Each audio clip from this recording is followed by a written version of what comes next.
Get right back round. I'm going to have to go high again to get past all the swampy bits.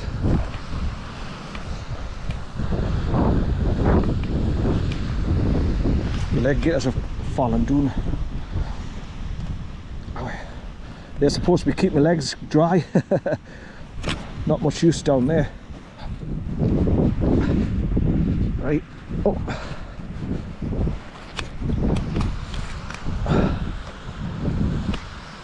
I've got me thick elastic bands and all at the tops of my legs to try and keep them upright, but they're still slipping down. Right, so you can see the green trailer container thing straight ahead. That's what we've got to head back to. So as you can see, I haven't come very far to see all these beautiful step downs and waterfalls and swim pools.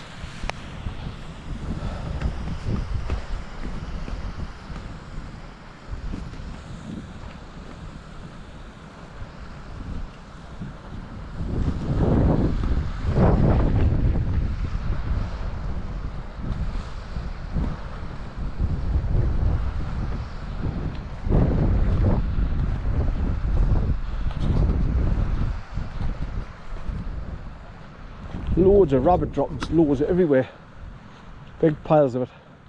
So there must be hundreds of rabbits running about here through the night and in the early hours of the morning. Right, so I've got to go back to this long reed grass swamp area, and I've got to go up the top to get back past it again,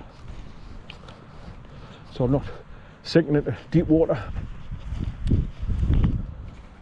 I mean, what you've got to do though, you just flatten the grass down over the top of it and use the flattened grass as a bridge. But even though sometimes you still sink into the water underneath a bit, so your feet start getting a bit wet. And I'm just trying to stay dry as I can for as long as I can. Right, loads of bits of water there, that's it. Right, now you can see loads of the flattened grass just down there where people have walked through there, but I don't want to take that chance. I'm sure I walked along that where it's quite wide, the 3 foot wide one. Step over there, and obviously have a corn. But I'm just going to go back the way I came, which is around the top of the swamp areas. Right, so you begin to see me car now just behind the green container.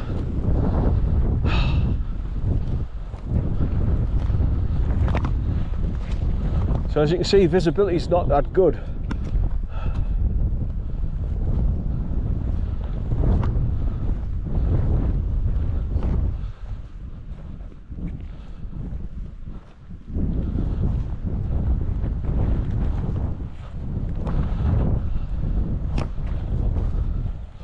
Right, so I'm back to the swampy area here. Here's look.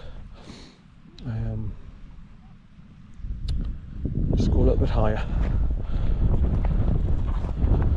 I always look for the driest part with the least water, and that way you're less likely to sink in. But obviously this is where they feed the sheep as well, because you can see all the dry straw. That's just bales of straw that's been broken open by the sheep when they're eating it, and that helps to dry out things.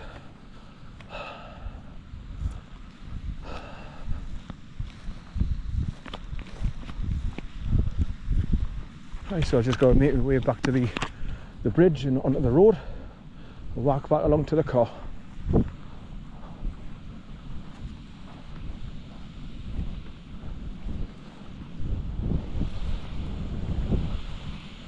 Right, let me wipe my lens.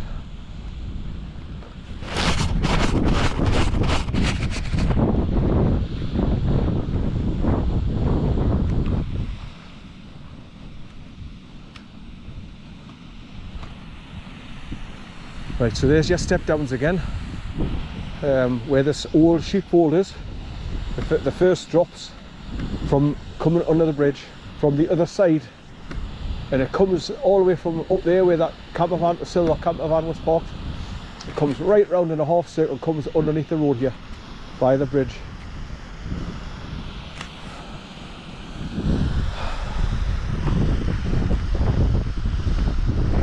Right, back down here, step over these water, swamp puddles just at the road, basically.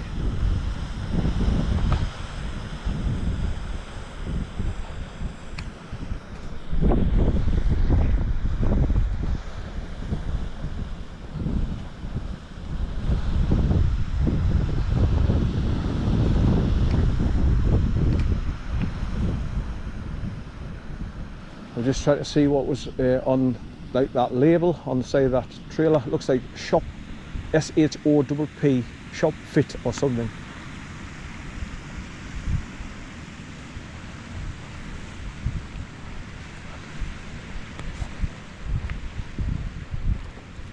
But yeah, when I came here, I thought it would be nice to get some photographs of the waterfalls from the other side.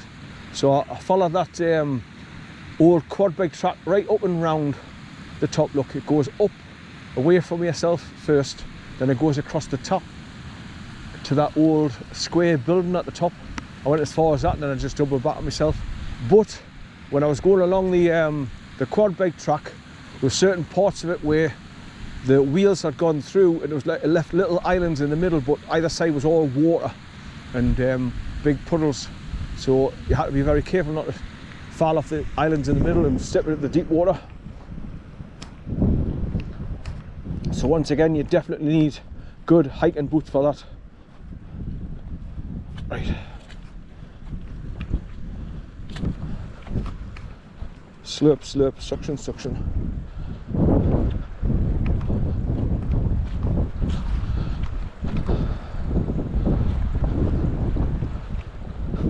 Right, so this is the other half of the Stonesdale Beck, coming to meet the bridge here. So as you can see, it goes right round there and back up there to that other old train trailer. So as you can see, you haven't got to walk far from the bridge here to go and see those nice waterfalls.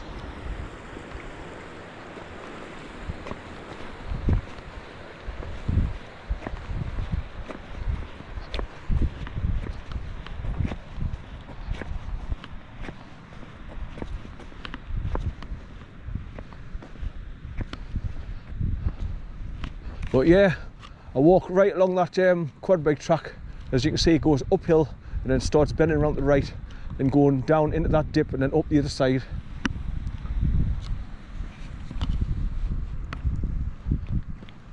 I was just curious to see what kind of pictures you could get on the other side, but I don't know if I even took pictures, I can't remember.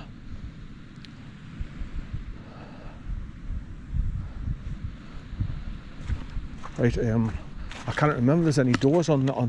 There's a side door there that was padlocked off, so I don't know if you could possibly use this as a shelter if it started pissing during the rain or snowing.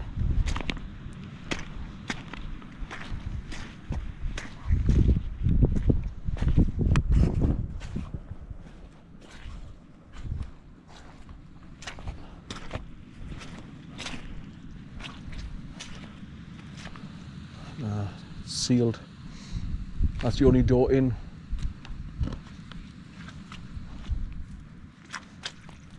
Right.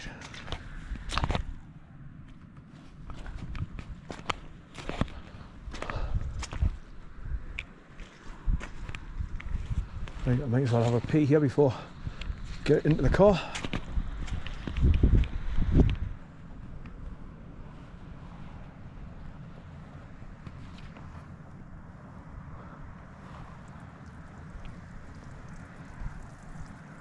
Right, so I'm just going to jump back in the car and drive right down to the bottom of this road to the sharp S-bends at the bottom. And I'm going to park up on the bridge and then walk right and go to Wainworth Force Waterfall and Swaledale Force Waterfall, the big one, where you go through the farmer's cottage. Then you drop down to the gate, then drop down some stairs, and there's a beautiful, powerful waterfall which is running quite fast.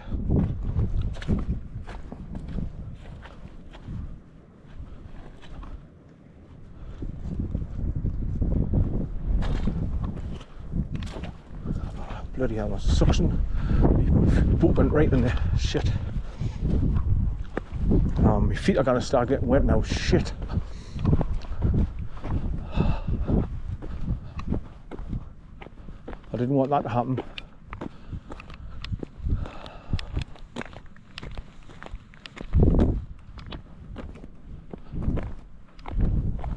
There's a bit of a pathway start here, obviously, where this wooden marker post is pointing that way, so that must take you up onto the Pennine Way to turn right and then go all the way down towards Keld and past the bed and breakfast. That's up on the top there.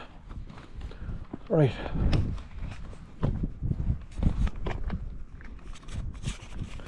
Right, stop recording for now.